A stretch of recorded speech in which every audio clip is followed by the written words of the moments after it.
Hi there, my name is Philip Ideson. I want to welcome you to the Art of Procurement podcast, the podcast that helps you, a forward-thinking procurement professional, position yourself and your team to proactively take advantage of the revolution that's taking place in procurement today.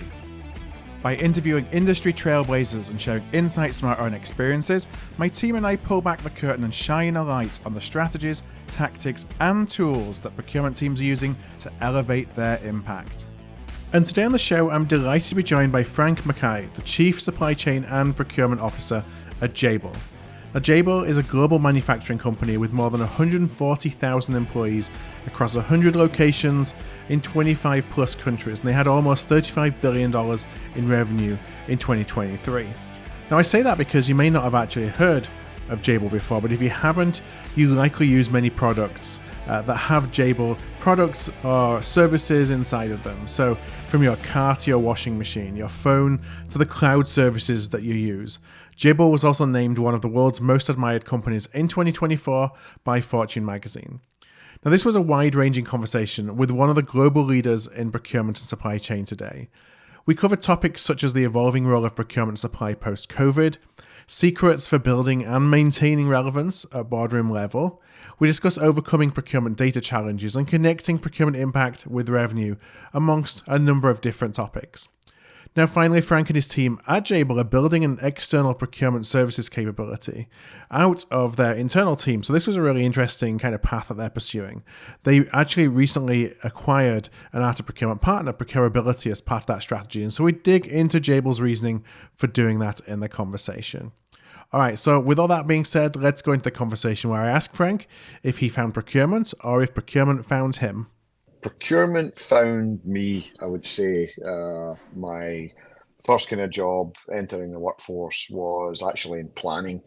I was in there for about a year. And after about a year, a purchasing manager for the company I worked for asked me if I would consider moving over into the buy side. And I said yes. And the rest is kind of history from there. Mm-hmm. So we were talking before we went live how we're both based in Florida. Now, that, like mine, yours doesn't sound much like a Florida accent either. So how did you find yourself? Kind of, what's the journey to get to where you are and be based over here in the States? You know, I've been super fortunate, Philip, in as much as at Jabil in Livingston in Scotland was the first international site that Jabil had. So it went Michigan, Florida, Scotland, and it kind of blew up from there. So there was a lot of Scottish guys asked to go help with the growth around the globe. So one of the things I was asked for in the first couple of years of my Jabil tenure was, hey, can you come to Florida and help out there a little bit? And that was for a year, but that was 25 years ago. So it's been a little bit of time, and I've been fortunate enough also to spend about 4 years in Singapore in between such times, but happy to be here in Florida. And so you've got, I think, 25 years plus of procurement experience in the manufacturing industry. I just wonder if you could share, kind of, as you reflect on that journey so far, what are some of the most significant changes you've observed over the years?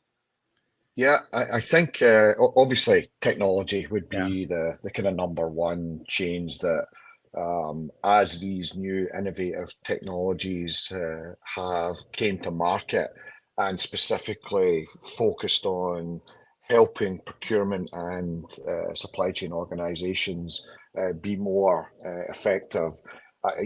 That's an absolute crystal clear leg up for us for sure, and obviously we've taken full advantage of that wherever we possibly can. But the other thing I would probably say as well is, and this is probably more elevated, certainly over the last few years as the entire world has went through supply chain and procurement challenges, is just the elevation of the function itself. And I think folks now have a deeper respect and understanding of just the value that an organization can bring, or in fact, how fragile it is, if you don't have a robust, resilient organization structure and strategy in place.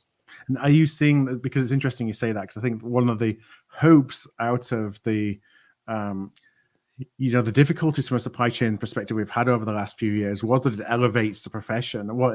I would always talk about it having it gives you visibility, so it's how you use that visibility, and that's the opportunity to either turn that into something which is long term. You have the visibility long term, or you have your chance in the limelight and maybe don't do as well as you could do, and are forgotten about forever.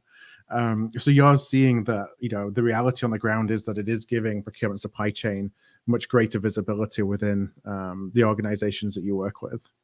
No, there's no question. In fact, I've got a really relevant data point to talk to here at Jabil, which is about 4 years ago, or maybe just a little more than 4 years ago, we elevated this role that I am fortunate enough to have as the Chief Supply Chain and Procurement Officer at Jabil to the executive team, so reporting directly to the CEO. And a number of reasons for that, as you can imagine. To give the CEO and the executive team a little bit more visibility into supply chains, to give our customers a little bit more confidence that we're taking this seriously.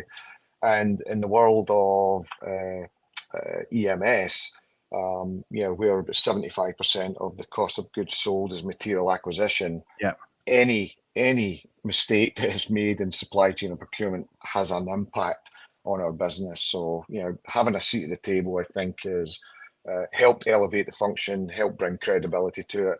It's helped us fund and invest the organization, both in people and in technology as well. So, pretty good story here at Jabil to talk about, just that elevation and the rise of the function overall. Yeah, I think sometimes when the call comes, when we come elevated in an organization, it's almost like we've asked for it for a long time, and then you get there and you don't necessarily know what to do with it. Or there's some fear that, oh no, now I am elevated. Now I've really got to show my value, or, I'm vulnerable about the information that I have and the data that I have and things like that. As you became and got that kind of elevated role within the organization, what are some of the first things that you then looked and said, okay, this is where I really need to grow, develop, invest to make sure that, we take advantage of the impact that we can now drive to the business with having this elevated position? Yeah, I think a lot of it is down to nomenclature and the language that you use. And again, I'm fortunate enough that I get exposed to the board here at Jabil on a quarterly basis as well. So I've got to adjust my language to make sure that I'm communicating in a language that everybody understands, and it's not the typical supply chain procurement nomenclature that we live every single day. So that's been something that took me probably a year or so to get comfortable with. Hey, when I leave the room, I've got a good sense that people actually understood what I was either talking about, what I was asking for, or what story I was trying to tell, or what metrics I was trying to explain. So just adjusting that for the audience took a little bit of time, but I think over time, if you can figure that out, really know your audience, know who knows supply chain or who doesn't, and speak to them in a way that they can resonate with it fairly easily. That's a little bit of a skill that doesn't come the first time you sit at that table. Yeah, and it's probably just as relevant when you're talking to the board of directors than it is if you are somebody in strategic sourcing or category management talking with your stakeholder about the impact that you can have as well. That's absolutely correct. It's trying to figure out your audience, who they know, whether that's an engineering community, whether it's a marketing community, whether it's your IT community, just adjusting and pivoting to make sure that, however you're communicating, that it's done as effectively as possible. And that when people leave the room, they're just not scratching their head saying, I don't know what acronyms they were talking about there. I think I get it, but I really don't. So, we spend quite a bit of time here just making sure that we do have an effective communication strategy when we are talking to your point, the stakeholders that we're serving every day in the business, or a little bit more externally with the board of directors, or and again, maybe a little nod to procurement and supply chain being elevated here. When I go in front of our analysts, shareholders, and investors as well to explain, what we're doing with supply chain. You can imagine the interest is never been more great than it is right now on folks trying to understand how resilient is your supply chain, and can you cope with the future events that may come just as well as maybe you cope with the recent past events. Now, one of the things I wanted to talk about today was actually Jabil conducted a 2023 supply chain survey. It was in collaboration with an organization called SIS International Research. And I just wonder if you could share a little bit about why you decided that, let's go and kind of survey the landscape, if you will, related to supply chain, and then maybe some of the biggest insights that came out of that study. Sure. Something that I wake up every morning, Philip, and I have a fear that I can't become part of the furniture here in Jabil. Mm-hmm. So, and the only way to not drink your own Kool-Aid and get out there and understand what's going on, you either have to hit the street and go visit either upstream with your customers or downstream with your suppliers to learn what's going on, where's the best practices, what innovation are folks driving, where the divestitures or acquisitions are coming from, who's who in the C-suite. And this is another area as well. If we can do surveys that give us some insights as to how the function is thinking, what folks are, what they care about, what they're worried about, what strategies are implementing. So we like to do this on a fairly regular basis just to pulse the market and make sure that, hey, are we heading down the right path? Can we get an outside in perspective and not just looking at our own data or looking at our own organization.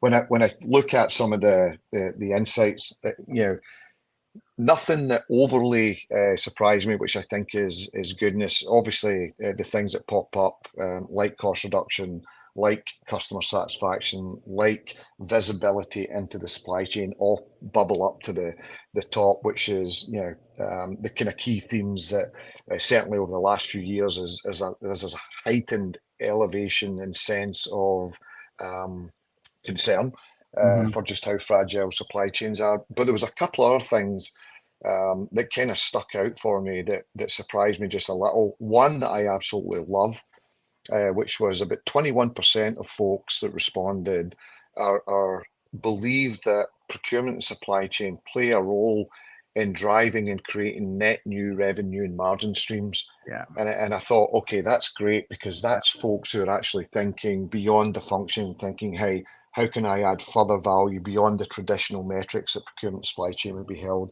accountable for? So I was really pleased to see that, and I'm surprised it was as high as 21%. And it's certainly something here at Jabil that we look at on a daily basis, to the point where we actually have some businesses that we manage within the procurement supply chain organization.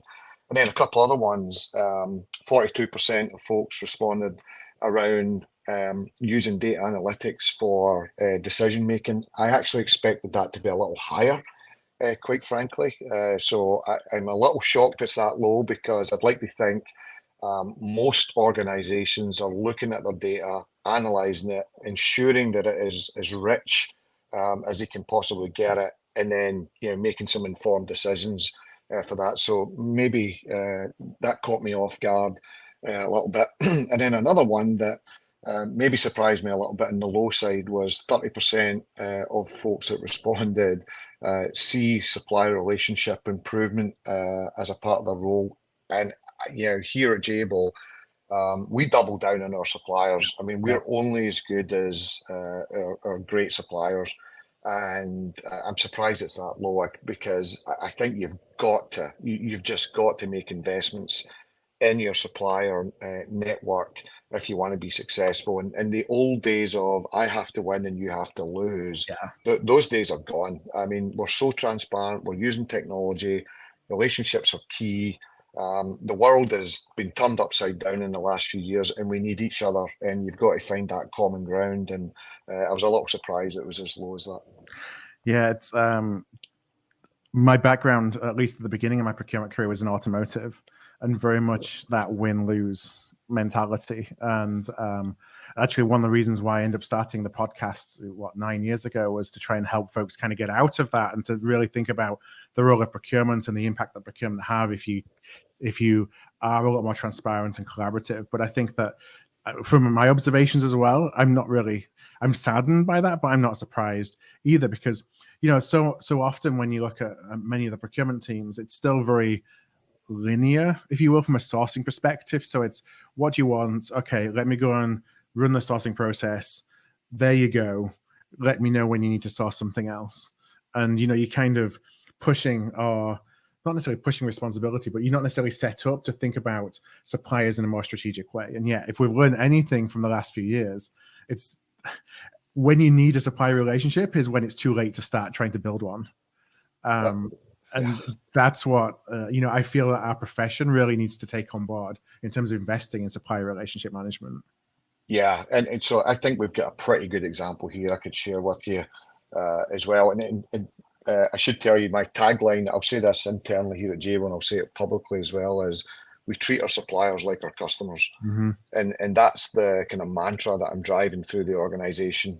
And I truly mean that, to the best of our ability. Obviously, we're in a commodity environment where it's pretty competitive. So, we've got to be maniacal around taking a position of cost leadership, but there is a way to do it correctly while you still have, and that old cliche, where you still find, a win-win scenario. Mm-hmm. So we did a thing. Actually, we did it when it was in the in the buyer's market a number of years ago, where we broke out about 120 of what we would term as our critical strategic suppliers, who, whether that's from they've got technology that is critical to the business, whether that's the size of the organization, the transactions between the two companies in terms of the dollars that we're trading, whether it's a relationship we have, whether it's the countries or the sectors that they play in, a whole host of factors that came into deciding, okay, we'll break out these 120 and we'll assign a supplier relationship manager who is not involved in the day-to-day global or regional or local commodity management type roles, where you're looking for cost reduction, sourcing, negotiation, escalations, and kind of everything else that comes with that role. Separate, where it's driving relationship. And the way I kind of talk about it is the folks that have a portfolio of suppliers in that 120 suppliers, they need to have a PhD in that supplier. Mm-hmm. As in, when they sit with that supplier, they know everything that they possibly can about them, from the C-suite to the divestitures, to the acquisitions, to the technology roadmaps, to their financial health, listening to their analyst days, pouring through their 10Qs, looking at their executive metrics, and finding ways that we can sit together and say, hey, let's have a co-developed account plan where we can both win, and let's have both of our executive teams sign off on what we agree over the next 12 months, and let's review it and make sure that it still remains relevant. And that's served us really, really well, especially over the last 3-4 years, where there's been this massive disruption. And probably the biggest disruption for Jabil was shortages in semiconductors. Yeah. And a lot of those 120 suppliers were semiconductor suppliers. And when they have a choice to make, to say, hey, I can only produce 100, I have folks who need in total 200, who do I go pick? They just look and say, and it's pretty simple, right? They look and say, who's treated me well? Who's got credibility? Who's consistent? Who collaborates with me? And who communicates well with me? And who do I trust? And thankfully, as a result of that organization, more often than not, the reward for that investment manifested itself in access to parts that many others just simply couldn't get. Yeah, and that's one of the ways that procurement drives competitive advantage, isn't it? Especially in a commoditized industry, because I often look at, there's the 80% of the stuff that everybody buys, and we're all kind of on this journey of digitization to be more effective in how we buy that stuff. But then there's 20% of stuff that only you and your competitors buy. And how you buy that, and how the relationships that you build within those industries, that's where you drive true competitive advantage versus your peers and versus your competitors, because they will come to you, as you said, when there's a choice on the table. But it's really hard to build a business case for invest in that when it's not necessarily, you don't see the value of the return tomorrow. So any tips on how you think about, okay, how do I make a case for investing in my supplier relationships when it's easier for me to, beat them up and take every last penny off the table with them and just ride the cycle? Yeah, great question. And I'll be completely transparent with you. The first time I pitched this was about 9 years ago, and it was rejected. So it was, folks just couldn't get the connection between. And by the way, I was pushing the envelope a little bit on it, because what I was suggesting, and the way we've got the organization set up, is the folks in that organization that are responsible for those suppliers are paid on the growth of that supplier, not on Jabil metrics. So it's a little bit of a reverse. And that was maybe a bridge too far, 10 years ago when I was pitching it to start with. But when I went back again, after 18 months when my bruises had healed a little bit, and I went back in and said, look, I feel really strongly that this is the right way to go. This will allow us to navigate our way through any given market.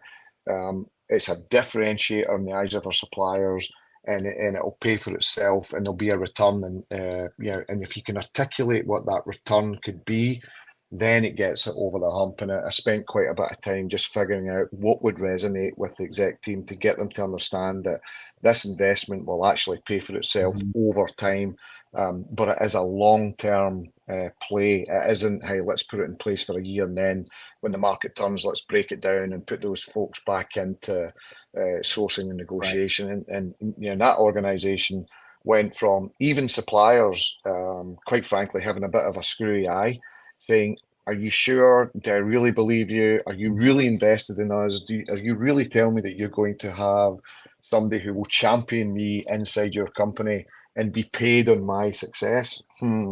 Not sure. But if I look forward, to where we are today, 7 years later, that organization in the eyes of our suppliers is held in great esteem. And I can point to 100 different examples of where the ROI turns up. And it's an organization that will remain, I think, as long as Jabil's in business. Yeah.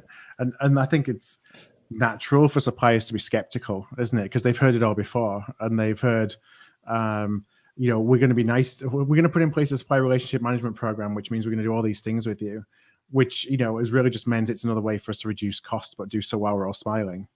And then business cycle changes and all those people go, and you get back to, this adversarial relationship that's win-lose again. So it's all in the actions, the doing, the demonstrating. And then it's probably really easy to dismantle that organization. So there's a lot of strength that's needed to keep it going, and to continue to demonstrate those things when business cycles turn, and maybe you're in more of a cost management mode than you were in an innovation mode 2 years ago, 3 years ago, whatever it may be. And that's really the key critical point of whether you're vested in this for the long term or not. That's right. And, and I think you touched on it, Philip. The truth is in your action, and the consistency in your action. And I think, after 7+ years of having this organization in place, suppliers are comfortable with it. They trust it. They believe in it, and they see the results from it as well. So I'm pretty pleased about that. But as I mentioned earlier, look, you still have to balance that with maintaining this position of cost leadership. So we've built a process that is robust, and obviously using technology wherever we can to drive out waste and inefficiencies. But we've got a consistent process that's really, really mature, and suppliers understand that, hey, this is a separate organization from the the fact that, hey, we have to remain competitive, and it works really, really well. But it's not easy. It wasn't. I wouldn't stand here in front of you and tell you that day one we had success. It took maybe a couple of years for everybody to get comfortable with it, and but the last 5-6 years have been really and truly differentiated ourselves, and we get really, really strong feedback from suppliers on it. And of course, everybody hopes that we continue with it, which I plan to. Yeah, I know one of the numbers that you talked about was 42% using data and analytics for decision making. I think data and analytics is one of those things that we at scale have still not figured out in procurement. We've had many different solutions, and we've got more mature, and perhaps there's been more trust in the data. But there's a very broad range from organization to organization in the quality of the data that they have access to. I wonder if you could just share some of the things that, kind of how you've thought about building that, the kind of foundations, the data foundations, so that you have trust in that information to help it drive differentiated decision making. Yeah, sure. And let me talk about it on the direct purchases for a second, Philip. And if I just kind of break it down for you, this is kind of rough numbers, but we spend annually just over $20 billion a year on the direct side, so semiconductors, PCBs, interconnect, and everything else that goes in our customers' products. That's plastics, metals, and everything as well. And then in the indirect side, it's bumping up against about 6.5, 7 billion. Professional services and MRO and construction and everything else in between. We are incredibly fortunate here that there was some decisions made about 25 years ago to have a single instance of ERP around the company.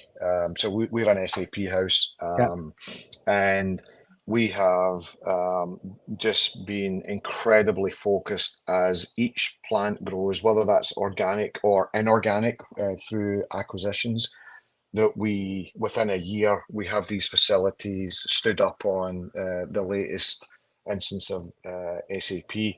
So for me, I can layer over that just call it the data lake, and I can extract that information and I can slice it and dice it kind of any way that I choose that drives outcomes that are beneficial to the company. So incredibly fortunate that I don't have to bolt together 3 or 4 legacy systems, and I get access to that global data at the click of a button. And we actually went a little step further here. If you think of the best way I can describe this is, if you think of Yahoo Finance and you click on if you want to look up Jabil, JBL, and see how the stock is doing, we have a system that we call our Procurement Intelligence Platform, or PIP, that we've developed over a number of years. And you can get it to the part number level, whether that's a customer part number or the manufacturing part number, or even at the commodity or the supplier or the manufacturer, whatever way you'd like to slice and dice it. It's basically, it'll tell you, just like Yahoo Finance, everything you need to know about that part. It scrapes the web, so you've got not only Jabil and our customers' data at your fingertips, but it scrapes the web for data outside the 4 walls of Jabil. We also have paid for content that we bring in, some of the benchmarking offerings that are out there, and it can take structured and unstructured data. So when our commodity managers or our buyers need information apart, whether they're looking for information on it and they're looking for other sources, or they're looking for the technical specifications, or looking for pricing, or our commodity managers are at the negotiation table, they are as informed as they possibly can be about that part. And that's a good example, I think, of how we take advantage of this single instance of MRP, ERP, and it drives some good behavior in terms of being able to understand that data and take action from it as well. Yeah, and I'm sure that's really helped you then as you've as the role and the visibility around procurement supply chain has become greater in actually having that data. Because I think that's one of the things where we sometimes fall down, is when you get to that level, you start presenting data and everyone starts poking holes in it. And once they do that one time, you've lost the audience. So either having faith and trust in your data, or being transparent where you don't have trust and faith in your data, has that played into the relationships you've been able to build, at the executive level? Yeah, for sure. And I think it all comes back to the metrics that are key. And I'll give you one: inventory, for example. Obviously on the balance sheet, and Jabil. Here at Jabil, we're shipping anywhere from about 110 to about $140 million of product every day. So for every day of inventory that I can help alleviate, it has a pretty significant impact on cash flow. And I've got access to that data. I can see exactly where our inventory is. I understand the status of it, whether it's fresh, whether it's excess, whether it's obsolescence, and we can make decisions around that. on a fairly easy basis because it's right at our fingertips, and it's pretty accurate, and the data has been cleansed. So when we're making those decisions, and then I turn back to the executive team, say, hey, here's where we're at from an inventory standpoint. Here's the impact it's having on the balance sheet. Here's the actions that we're taking to continue to drive that a better number. I can do it because the data is rich, credible, and folks can actually believe in it. The kind of three different results that you said surprised you on the survey. We talked about supplier relationship management. We talked about data analytics a little bit, but the third one was really interesting to me, which was the 21% of respondents there's a perception now that procurement and supply chain is driving revenue growth or even revenue retention, and I feel like that's what we all strive and aspire to within procurement and supply chain, because that's where the investment decisions get a lot easier, and the conversations are around growing as opposed to necessarily protecting what you have. Now, is that, in your experience, does that come from the language you use and reframing the impact that you have, or is it coming from these are some very specific things that you can track all the way back to revenue that show what the impact is that we're having on revenue? Yeah, I've probably taken a little bit of a different approach on this, Philip, in as much as a number of years ago, and by the way, same thing, I get rejected. I think I may have been rejected twice on this. You got resilience. Yeah. If nothing else, I'll come back at it again. But I think in my third attempt, looking for support in terms of investment to actually stand up P&Ls inside the procurement supply chain organization. And the way I kind of talked about it was, look, I think, given the nature of our business, given the complicated global supply chain that we're managing, given the dollars that we have, on an annual basis that we're spending, and the insights and the intelligence and the leverage that brings, servicing 450 of the most innovative brands in the world, who continue to push the boundaries of tech. And you can imagine they're pretty demanding, so they make us better. When you look at servicing 100 different Jabil sites and over 30 countries, the import and the export of that, we do some things really well. And what I'd said is, look, I think we can monetize where I believe we may have the right to play when we don't even have a manufacturing relationship. Things like logistics as a service, supply chains as a service, procurement as a service. We have procurement technology as a service where we've been certified for some partners to go do advisory and implementation.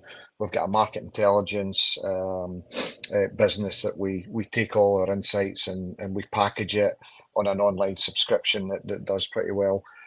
And I've made so far 2 acquisitions inside the procurement supply chain function, one on the circular economy and one on the managed services and advisory piece. And I'm actually halfway through due diligence on a third target, and we're at the early stages of identifying a fourth. So we're building out this jigsaw puzzle of businesses within the function that were stood up, that are held accountable the same as any other business in Jabil, held to the same standards in terms of profit and loss and investment.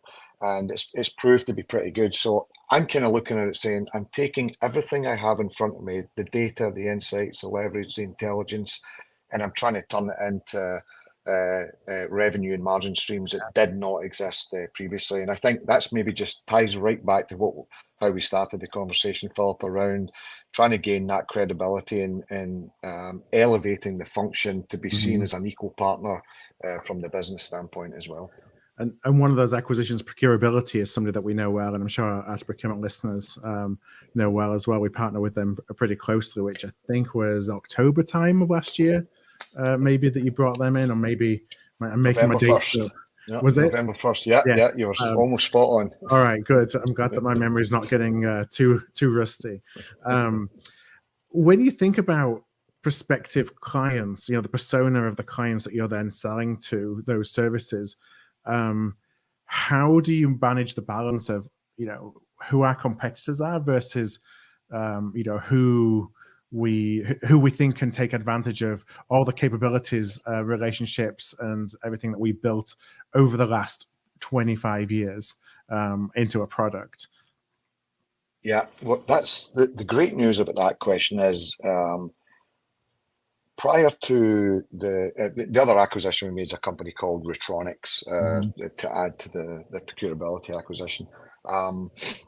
When I think about where Jabil sits, without the services, the procurement supply chain services businesses, we're serving about 8 end markets, from automotive and transportation, into cloud, industrial, defense and aerospace, and kind of everything else, consumer and everything else in between there. Now this affords us to be agnostic to the end market. So it opens up a whole new area. And if I just think about Procurability's customer set versus Jabil's, there is almost zero overlap. When I think about oil and gas, utilities, retail, food and beverage, some of the clients that they have that we're now exposed to, that they can now take advantage of some of these services that we're offering, whether that be in the logistics side, whether that be in the market intelligence side, or some of the other areas that we have. So it really opens the aperture for us in terms of access to customers that we simply wouldn't have had access to, or credibility to go in front of without these acquisitions. So I get really excited about the fact that now we can go anywhere in the world. Now we can face any end market and talk to any customer with relevance and credibility. So that gets me excited. So I don't think there's any particular sweet spot, Philip. But we also, to your point, we are acutely aware that we're entering a market that is, I certainly wouldn't say saturated, but there is some really strong players out there who have had a number of years of being in this business. I think our differentiator here is, and the tagline we have for this is built by practitioners for practitioners, because we're in the theatre every day managing a very, very complex $30 billion supply chain. Yeah, it's a really interesting approach, and so in my background as well, I've was an early client of a procurement outsourcing company. I then went and joined them. I went through an acquisition, came out on the other side, and you see kind of M&A happening with some of these services providers getting integrated into larger organizations, and I'm still convinced that there's gaps in the market, that even though there are there's a larger number of players, there's still a lot of gaps in the market to be able to support. And like you say, you've got all this experience and expertise, and with the acquisitions that you're making, it's going to be really interesting to watch, because I think there is a big opportunity, and having it driven by a practitioner organization, if you will, in Jabil, someone who buys stuff for themselves, as opposed to a consulting organization, which, you're not necessarily, you're a little bit more distanced from the realities on the ground of some of the things that you buy. So I'm really interested to see and to watch how that grows and develops. And I know that our time is kind of coming up, but I can't let you go without asking you a technology question. It feels like that's what we spend 90% of our time talking about at the moment. But I just wonder, as you're looking from taking away the hype to the impact perspective, what are some of the technologies that are exciting you the most, or that you're following the most? You're looking at, how do I integrate these into what we're doing? Well, I hate to give you the obvious one, but it's obviously top of mind right now, and it's getting most of the airtime out there. And of course, it's AI, and I'll say ML as well. That's obviously that is a runaway train, and you just have to understand it. You have to embrace it, and even if you don't use it, you should at least know what the capabilities are. And if you can't get funding for it today, or you don't have enough bandwidth or expertise to go get under the covers of it, you should fight for every dollar you can to go understand it. Because I think folks who embrace this, who truly understand it, who look for use cases that have meaningful business outcomes, will be in a far better state than those who don't. So Jabil's obviously entering into that.